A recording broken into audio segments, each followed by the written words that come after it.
So there was actually a training yesterday, how not to trip over this carpet. Okay, good evening, ladies and gentlemen. The reason I stand here today is that I read a published bio about myself that actually read along the lines of, Saba Najeeb works at New York University in Abu Dhabi as an instructor with the social science department. With over 7 years hands-on industry experience, she incorporates her practical experience into the theory to bridge the gap between academia and the real world.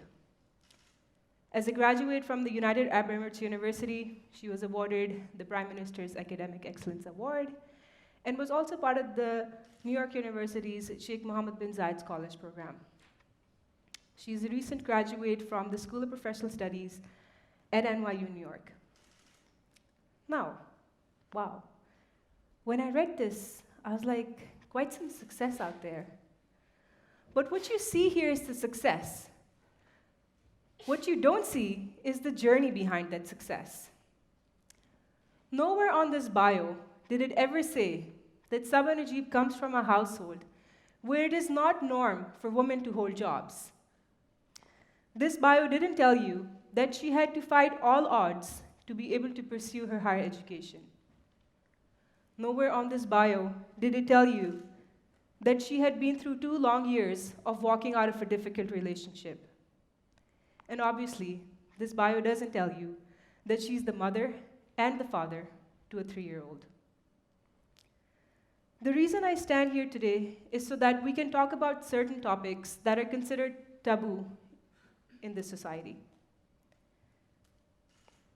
I want to share my experience and journey with you so that you relish the power of believing in yourself. Not everyone will understand your journey, and that is completely okay, because you're here to live your life, not make the world understand it. Everyone has struggles, and just because somebody has a smile on their face, it doesn't necessarily mean that things are perfect. But here's my secret to smiling when all hell breaks loose. You've got to have 3 things. You've got to have something to do, someone to love, and something to look forward to. But the key is to have all 3 at all times, even though they can be evolving. Many women I know in the Eastern world are expected to dress in a certain way, talk to only certain people in the society, behave in a certain manner, and most importantly, play only certain roles. Whether you're an Arab, where your ancestors buried newborn baby girls, or whether you're a South Asian, where the society accepted burning the widows of a man, it is without a doubt that we've come really far along. But if we examine this gender equation today, even in this day and age, it remains unbalanced. Now, I understand that men have struggles, and one example I particularly like is that I was at a friend's house after our grade 12 finals, and she was telling me she hadn't done really well on one of her exams. Her father eavesdropped on our conversation and said, "Don't worry. Somewhere out in this world is a man studying really hard to make sure he can earn the bread for your house." So you see, men and women are both part of the struggle, but things are a lot harder for women. Most women I know rely very much on their families due to the nature of their society. However, I've observed that the society has a much bigger say than the say of their families, which is why very often that these people who they consider as friends, family, who they think they love and trust, build unsaid hindrances in the name of culture. And if you stand to break up even one of these hindrances, any action that you take is stigmatized. Now, it would have made sense if this stigma didn't have a gender filter. However, the stigma is somehow always associated way more to a woman than her male counterpart. Let me give you an example. The frame changes completely when you were to view a man versus a woman in the context of not being married by a certain age, having difficulties in a relationship, or even being a single parent. But ever wonder where did we go wrong? As women, most of us are in positions where we're too vulnerable. Abuse is not just physical. It is also emotional and psychological. Let me walk you through this. So when I talk about psychological abuse, for a majority of us, it starts from really early on in life, where we're treated as second-class citizens, where we're raised as inferiors. I'll give you an example. So I volunteer at a private high school where I serve as a career counselor. One day, I was working on a college application with a student who I knew was very proficient in getting her point across, and it would have made an excellent candidate for a top-tier university. However, she was only applying to a local college, just good enough to get her graduation certificate. I tried to persuade her to step out of her comfort zone and apply somewhere where she would be able to pursue her talent as her career. But what she said to me in return, damn, I'll share it with you. She said, I don't want to apply somewhere where I know that I can hold a prestigious job later on in life because that would limit my chances of settling down. If I'm viewed as too successful, that would be taken as a threat by the opposite gender. That blew me away that at such a young age, she had realized that there is a limit to which a woman's success is acceptable in our society. Women often give up their dreams of pursuing higher education, becoming independent or successful, just so that they can fit into a society that sets these precedents of culture based on the name of this religion or practices of our ancestors. But did you know that the woman who our prophet chose to marry as his first wife was the most successful businesswoman of her time? Her caravans would equal the caravans of all of the tribe put together. Her success was not viewed as a threat even back in that time. And with regards to education, there's actually a saying by the Prophet that says, education is mandatory on every man, Muslim, man, and woman. Man and woman. However, how we treat her in this society is completely different. There's a saying that goes along the line that if you teach a man, you've taught a person. If you teach a child, you've taught a family. But if you teach a woman, you've actually taught an entire nation. So just imagine the power that the woman has in this society. However, when resources are scarce, very often we see that a male family member is given far more preferred treatment in terms of his upbringing and well-being, keeping in mind that he will eventually serve as the breadwinner in the society. But look around you. Not all breadwinners that you see at your workplace are men. Moving on. So it's interesting that when you turn a certain age in the society, the pressure of settling down with a life partner only grows by the minute. Most of us are students, so you'll probably experience this in the coming years. And so what happens is that often at times this pressure is not actually from the family, but like I said, it's the pressure of the society. And this is what I classify as emotional abuse. Let me give you an example. I have this fellow colleague, male, in his late 20s, still single. His parents were visiting him for a holiday, where the three of them were out exploring the city. And they ran into his European boss. Out of genuine curiosity, the boss asked his parents, so when is Raj getting married? And whatever happened to Raj is a conversation for another day. But I'll tell you that, what's even graver is that the stigma associated with finding a life partner in the society even has a gender filter again. The stigma is, again, associated far more to a female than her male counterpart. Most parents in our society are accepting of their sons attending co-education institutions or have female friends in study groups. But if their daughters were to be in similar scenarios, God forbid, we don't talk about it. And so I teach economics here, and that demand-supply law is just kicked out the window.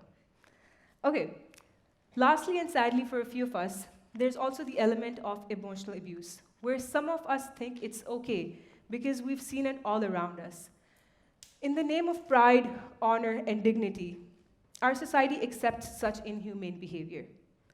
Now there's this term, honor killing, that actually disturbs me very much. And let me give you the dictionary definition. It says that honor killing is the killing of a relative, usually a girl or a female, who is perceived to have brought dishonor to the society, usually for reasons such as refusing to enter an arranged marriage, being in a relationship that is disapproved by their family, becoming a victim of rape, or even dressing in ways deemed inappropriate by the community.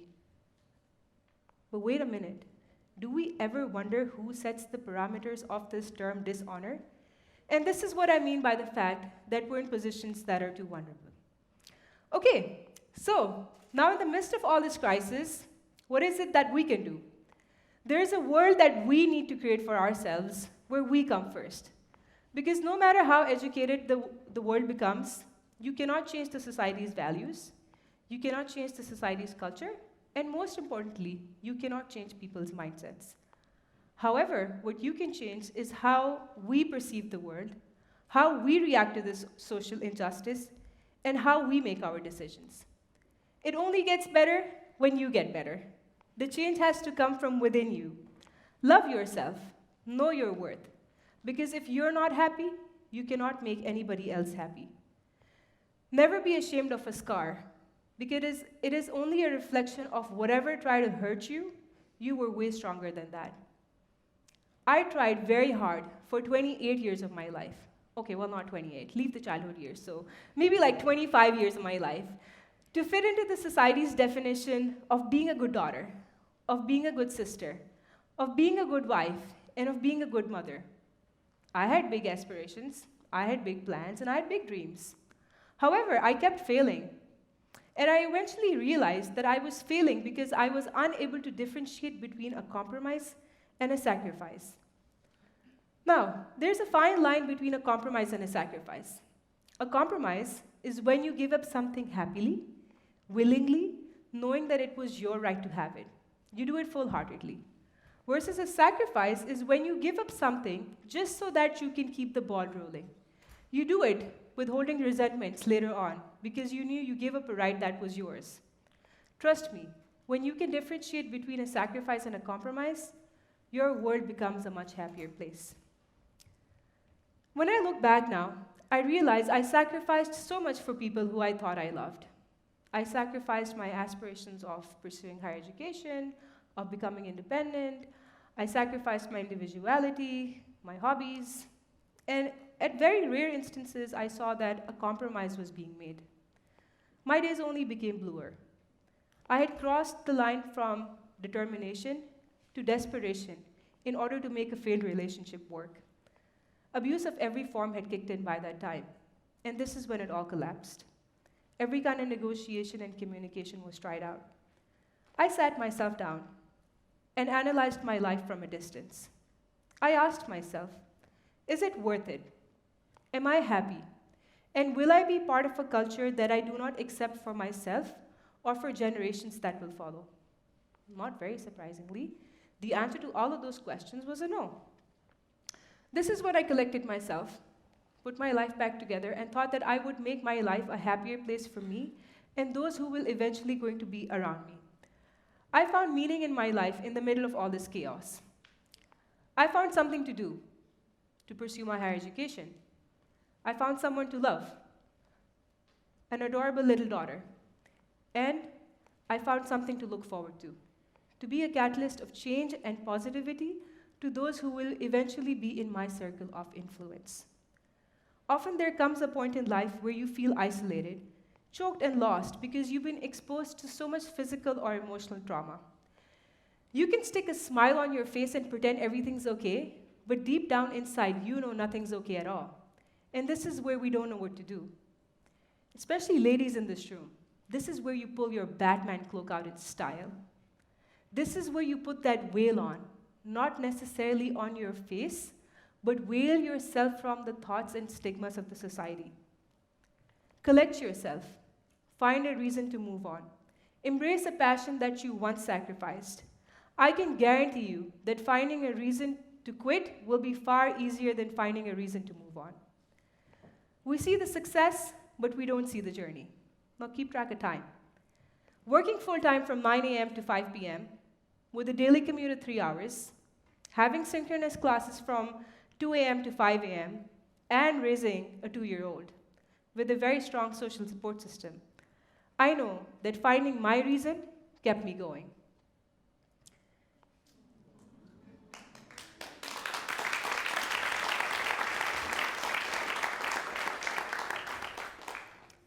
It takes me less than a minute to say this, but living through this seemed like a lifetime. I knew that my decision of being a single parent and divorcee, the society would corner me. But this is where I kept my veil on and made decisions where compromise conquered sacrifice. I stand here to be that catalyst of change, to share my experience so that I may inspire you, so that I may inspire you to be part of that culture that you accept for yourself and for those who are around you and for those generations that will follow. Ladies and gentlemen, this was my story, which was not easy for me to live or narrate. But if I can do it, so can you.